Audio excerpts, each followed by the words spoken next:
Welcome to this explainer. Today, we're unpacking exactly how Canadian public institutions practically frame, track, and enforce inclusivity and safety for marginalized populations. We're going to look directly at the real data and the foundational documents that actually dictate how these organizations function day to day to support the communities they serve. Let's get right into it. Here's our roadmap. First, defining hate versus bias. Then, the data behind hate crimes. Third, community outreach and trust. Fourth, mandating educational accessibility. And finally, designing inclusive learning. All right, Section 1, defining hate versus bias, legal frameworks. So to really understand the data, we've got to look at the law first. The absolute crucial point here is recognizing that under the policing standards of Ontario, a hate or bias crime must be an actual criminal offense tied to a specific prejudiced motivation. We aren't just talking about offensive behavior here, we're talking about a distinct violation of the Criminal Code of Canada, like assaults or mischief, that is explicitly motivated by hate or bias against an identifiable group based on race, religion, sexual orientation, or similar factors. Now, the really vital legal distinction here is between a full-fledged crime and an incident with overtones. A crime requires proven evidence of hate as a motivating factor for a criminal act. An incident, on the other hand, involves hate or bias, like, say, the use of a racial slur, but it either doesn't meet the threshold of a criminal offense or the bias literally can't be legally proven as the driving motivation for a crime. This distinction is absolutely vital. Why? Because as we're about to see, it completely shapes why the statistics look the way they do. Moving on to Section 2, the data behind hate crimes, Hamilton 2018. Let's see how those definitions actually play out in the real world. Out of 125 total reported hate and bias events in Hamilton during 2018, only 5 actually met the legal threshold to be classified as a hate or bias crime. Just 5.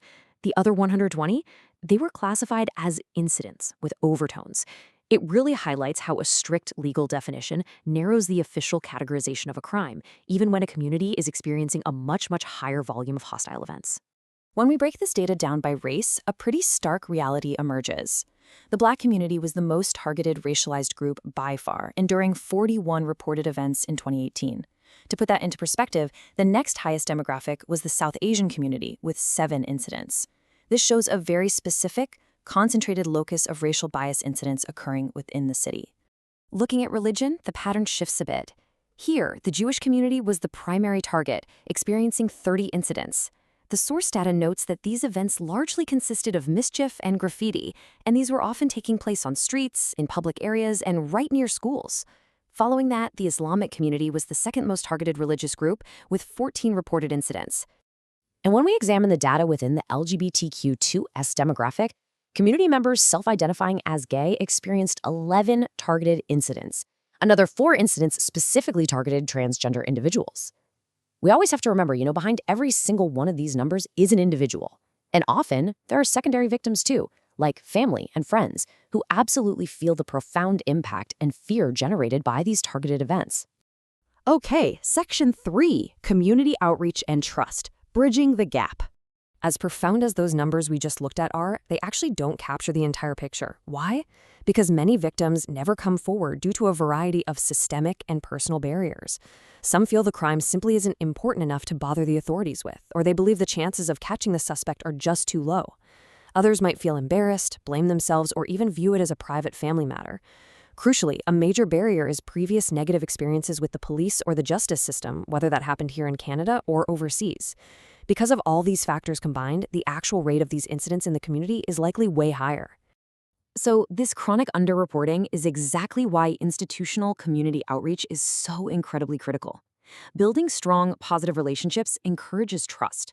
When institutions like the Hamilton Police present directly to religious and minority groups, it opens up a dialogue to address concerns. It encourages information sharing, and ultimately, it helps protect vulnerable populations by bridging that critical gap between the institution and the public. Let's shift gears a bit. Section 4, mandating educational accessibility, a proactive pillar. So while police track bias reactively, educational institutions try to prevent marginalization proactively. Enter the Accessibility for Ontarians with Disabilities Act, or AODA. This highly structured legislation is broken down into specific pillars, known as Integrated Accessibility Standard Regulations. These cover everything from customer service to employment and even the design of public spaces. It's a really comprehensive, systematic approach to dismantling systemic barriers all across the province. To continue removing those barriers, the province is actively developing 3 new standards. What's particularly relevant to our discussion today is the proposed standard for post-secondary education, or PSE. And this isn't just a minor update either.